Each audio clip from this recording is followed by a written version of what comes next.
उत्तराखंड स्वाभिमान मोर्चे का जो गठन हुआ है वो इस उद्देश्य को लेकर हुआ है कि जो उत्तराखंड 25 वर्षों से राजनीतिक संकट से जूझ रहा है उसको एक नया विकल्प देने के लिए हमारी कोशिश है। भले ही उत्तराखंड स्वाभिमान मोर्चा अभी विकल्प नहीं है, ये एक माध्यम है लोगों तक पहुंचने का, लोगों को जोड़ने का।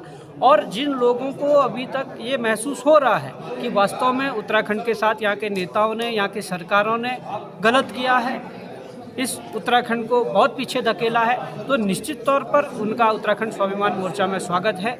और निश्चित तौर पर हमने अगर संकल्प लिया है तो उत्तराखंड को विकल्प देंगे। इसी लिए हम अलग अलग जनपदों में जाकर, जिला मुख्यालयों में जाकर हम लोग अभी चिंतन गोष्ठियां कर रहे हैं, लोगों के साथ चिंतन मनन कर रहे हैं, लोगों के सुझाव ले रहे हैं। और निश्चित तौर पर जगह जगह से ये सुझाव आ रहे हैं, बल्कि इन चिंतन गोष्ठियों से पूर्व में भी सुझाव आए प्रत्यक्ष अप्रत्यक्ष रूप से कि आप सब जो संघर्ष करने वाले लोग एक मंच पर आए, उसी ने ये मंच बनाया है। और निश्चित तौर पर कुछ लोग साथ आ गए हैं, कुछ लोगों के पास जाया जाएगा, प्रस्ताव रखा जाएगा और उस प्रस्ताव रखने के बाद सभी उम्मीद है कि सभी लोग साथ आएंगे और एक नया विकल्प खड़ा करेंगे जो उत्तराखंड की नई दिशा और दशा दे पाए। देखिए, मोर्चा हमने जो बनाया है वो जनता पर निर्भर है कि जनता क्या चाहती है। क्या जनता उस मोर्चे को भविष्य में विकल्प के रूप में देखना चाहती है, इसलिए जनता के बीच जाया जा रहा है। पूर्व में जो मोर्चे बने हैं वो मोर्चे सीधे कागजी कार्रवाई होने के बाद रजिस्टर्ड हुए और सीधे लॉन्चिंग हुए, पर हम जनता के बीच जा रहे हैं, जनता के सामने अपनी बातों को रख रहे हैं और कह रहे हैं कि अगर आप इस चीज़ को स्वीकार करेंगे, ये थोपा नहीं जा रहा है, अगर इस प्रस्ताव को स्वीकार करोगे तो निश्चित तौर पर आगे विकल्प के लिए जो संकल्प लिया है उसके कुछ और कदम बढ़ाएंगे। और अगर जनता अस्वीकार करती है तो निश्चित तौर पर हम इस कदम को आगे नहीं बढ़ाएंगे। की तैयारी चल रही है? देखिए, हम तीसरे विकल्प के रूप में नहीं, हम नए विकल्प के रूप में जनता के बीच 27 में आएंगे अगर जनता स्वीकार करती है। और निश्चित तौर पर इस उत्तराखंड को नई दिशा और दशा तभी मिल पाएगी जब उत्तराखंड हितैषी लोग इस मोर्चे के माध्यम से जो विकल्प बनेगा उसके तहत राजनीतिक लड़ाई इन लोगों से लड़ेंगे।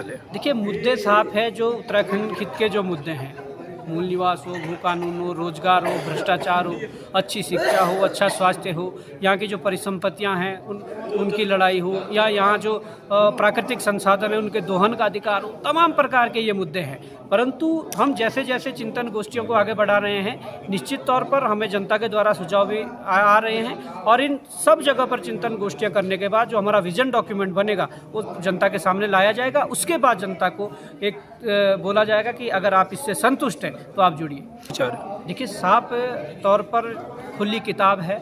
हम लोग एक ऐसा मंच बना रखे हैं कि जिसमें संघर्ष करने वाले लोगों को एक साथ लाने का हमारा प्रयास है और निश्चित तौर पर ये प्रयास सफल होते हुए दिखाई दे रहा है। लगातार जो संघर्ष करने वाले अलग अलग लोग थे, जो अलग मुद्दों पर संघर्ष कर रहे थे, वो एक साथ आ रहे हैं और कुछ लोग अभी आए हैं, कुछ लोगों के पास प्रस्ताव गया है, कुछ लोगों के पास प्रस्ताव जाएगा।